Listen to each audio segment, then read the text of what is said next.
How to use Canva AI Image Generator in mobile. So hello guys, welcome back to my YouTube channel. If you also want to use Canva AI Image Generator in mobile, here's what you need to do. So first, just head over to your Canva application. Make sure you have already downloaded it, and also make sure that you are logged into your account. Now simply click on this hamburger icon at the top left corner. So to be able to use the Canva AI Image Generator, we have to head over to apps first, and under this apps section you can simply click on this AI generation. And once you're inside here, you can see there are a lot of AI tools which we can use too. So once you're inside here, you can basically click on the search apps option to actually search for AI image generator, just like this. So as you can see, there is AI image generator which is showing that convert text to image with AI. Simply tap on this to proceed.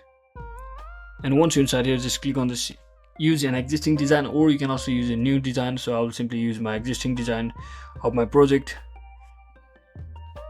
So once you proceed along with your existing design, this window will be popping up. Here you have to describe your image to say what type of image you want to generate. So I will simply type my command over here. So once you give your command, you can choose the style between SD image or comic book, and you can also change the aspect ratio if you want, and simply click on generate, and it will take some few seconds to generate your image completely. So you just have to be patient for some time.